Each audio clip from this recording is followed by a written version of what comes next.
कान्हा के शरीर के अंदर जिस शक्ति का संचार होता था वो शक्ति थी राधा रानी। राधा कान्हा एक आत्मा दो शरीर। तो क्या आप जानना नहीं चाहेंगे कि राधा रानी का जन्म कोई साधारण तरीके से नहीं हुआ था, बल्कि उनके जन्म को लेके न जाने कितने चमत्कार और कितनी रोचक कहानियां हैं जो राधा रानी के जन्म को असाधारण बताती हैं। तो चलिए मैं शिव शक्ति एक एक करके बताती हूँ आपको वो सभी चमत्कारिक कहानियां, जिससे राधा रानी के जन्म को सुनकर आपको स्वतः ही भान हो जाएगा कि राधा वाकई में कान्हा की प्राण शक्ति थी। राधा जी के जन्म की सबसे लोकप्रिय कथा ये है कि वृषभानु जी को एक सुंदर शीतल सरोवर में सुनहरे कमल में एक दिव्य कन्या लेटी हुई मिली। वो उसे अपने घर ले आए, लेकिन वो बालिका आंखें खोलने को राजी नहीं थी।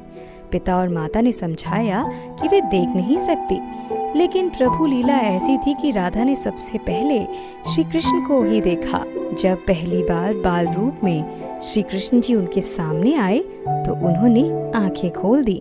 और ऐसे ही एक और अन्य कथा के अनुसार राधा द्वापर युग में श्री वृषभानु के घर प्रकट हुई थी।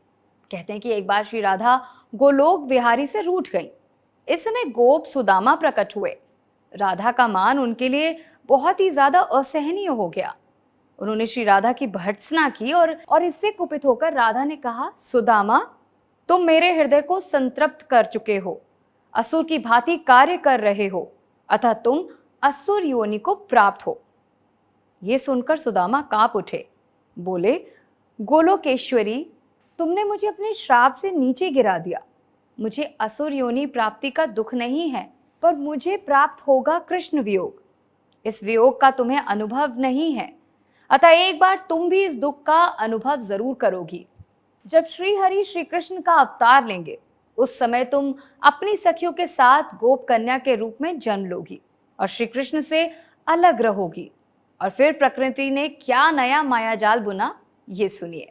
सुदामा को जाते देखकर श्री राधा को अपनी त्रुटि का आभास हुआ और वो भय से आहत हो उठी। तब लीलाधारी कृष्ण ने उन्हें सांत्वना दी कि हे देवी, ये शाप नहीं अपितु वरदान है। इसी निमित्त से जगत में तुम्हारी मधुर लीला रस की सनातन धारा प्रवाहित होगी, जिसमें नहाकर जीव इस प्रकार पृथ्वी पर श्री राधा का अवतरण हुआ। एक और अन्य कथा के अनुसार राजा सुचंद्र और पितरों की मानसी कन्या कलावती ने 12 वर्षों तक तप किया और श्री ब्रह्मा से राधा को पुत्री के रूप में प्राप्ति का वरदान मांगा। फलस्वरूप द्वापर में वो राजा वृषभान और रानी कीर्तिदा के रूप में जन्मी। दोनों पति पत्नी बने और धीरे धीरे श्री राधा के अवतार का समय भी आ गया। संपूर्ण ब्रज में कीर्तिदा के गर्भधारण का समाचार सुख स्रोत बनकर फैल गया। सभी उत्कंठा पूर्वक प्रतीक्षा करने लगे और वो मुहूर्त आ भी गया। भाद्रपद की शुक्ला अष्टमी चंद्रवासर मध्याह्न के समय आकाश मेघाच्छन्न हो गया। सहसा एक ज्योति प्रसूति गृह में फैल गई।